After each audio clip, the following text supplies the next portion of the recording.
Hello guys, स्वागत है आपका अपना YouTube channel KD education zone में। आज हम हिजामा थेरेपी के बारे में डिटेल से बताएंगे, तो बने रहें हमारे इस वीडियो में और देखिए हिजामा थेरेपी क्या होता है।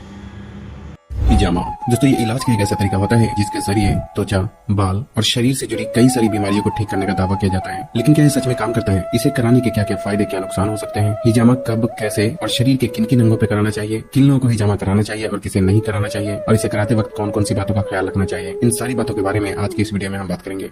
सबसे पहले बात करते हैं कि हिजामा होता क्या है और ये किस तरह से काम करता है। दोस्तों एक समय के बाद हमारे शरीर का गंदा खून चमड़ी के नीचे वाले हिस्से में आकर जमा होता है, जिसे शरीर से बाहर ना निकालने पर ये कई सारी बीमारियों का कारण बनता है। और इसी गंदे खून को निकालने के लिए हिजामा थेरेपी का इस्तेमाल किया जाता है, जिससे कि खून साफ होता है और कई सारी बीमारियां धीरे धीरे ठीक होने लगती है। वैसे हिजामा को कपिंग थेरेपी के नाम से भी जाना जाता है, जो कि ऑलमोस्ट 3 तरीके के होते हैं: डायनेमिक कपिंग, ड्राई कपिंग और wet cupping. Basically dynamic cupping शरीर में मसल स्ट्रक्चर को सॉफ्ट करने और ब्लड के सर्कुलेशन को इम्प्रूव करने के लिए किया जाता है। ड्राई कपिंग की प्रक्रिया में कप के अंदर वैक्यूम क्रिएट किया जाता है, जिससे कि आसपास के गंदे खून कप के नजदीक आकर जमा हो जाते हैं। और वेट कपिंग की प्रक्रिया में स्किन पर हल्के हल्के कट लगाकर उस गंदे खून को बाहर निकाला जाता है। बेसिकली हिजामा ड्राई कपिंग और वेट कपिंग का एक कॉम्बिनेशन होता है, जिसमें पहले ड्राई कपिंग के जरिए गंदे खून को कप के आसपास ट्रैप किया जाता है और फिर हल्के हल्के कट लगाकर उस खून को खींचकर बाहर निकाल दिया जाता है। अब यहाँ 3 अहम सवाल ये उठता है कि हिजामा कराने के क्या क्या फायदे हो सकते हैं, क्या इसे कराने में दर्द भी होता है और स्किन पर कट लगने की वजह से हुए निशान को मिटने में कितने समय लगते हैं। दोस्तों हिजामा कराने के अनगिनत फायदे होते हैं, जिसे गिनकर तो बिल्कुल भी नहीं बताया जा सकता, क्योंकि ज्यादातर बीमारी खून में गंदगी जमा होने की वजह से ही शुरू होती है। और हिजामा करने की प्रक्रिया में शरीर के अंदर से गंदे खून को खींचकर बाहर निकाल दिया जाता है, जिससे कि बॉडी में एक हल्कापन महसूस होने के साथ साथ कई सारी बीमारियां भी धीरे धीरे ठीक होने लगती है। जहाँ तक दर्द और स्किन पर आए निशान का सवाल है, तो यहाँ इस बात का समझना जरूरी है कि हिजामा की प्रक्रिया में कट्स स्किन के ऊपरी हिस्से पर ही लगाया जाता है, जिससे कि दर्द भी बिल्कुल ना के बराबर महसूस होता है और कट्स के निशान भी ज्यादातर 1 हफ्ते के अंदर अंदर ही खत्म हो जाते हैं। अब बात आती है कि हिजामा किन लोगों को कराना चाहिए और किसे नहीं कराना चाहिए। दोस्तों वैसे तो औरत हो या मर्द, पूरी तरह से तंदुरुस्त व्यक्ति भी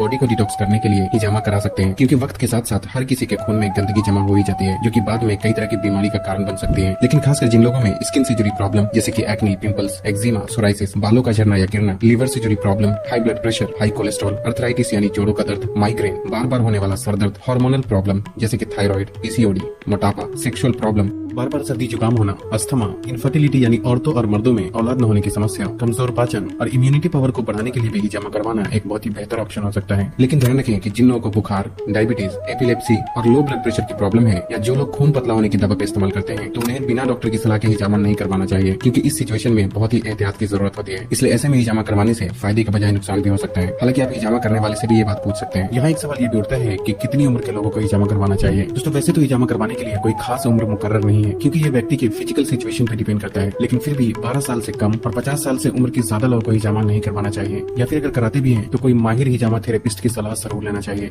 अब बात आती है कि शरीर के किन किन हिस्सों पर हिजामा करवाना चाहिए। दोस्तों हर अलग अलग प्रॉब्लम के लिए शरीर के अलग अलग हिस्से पर हिजामा किया जाता है, इसलिए आपको जो भी प्रॉब्लम है वो हिजामा थेरेपिस्ट यानी हिजामा करने वाले को बताएं, क्योंकि उन्हें पता होता है कि किस प्रॉब्लम में शरीर के कौन से हिस्से पर हिजामा करवाना चाहिए।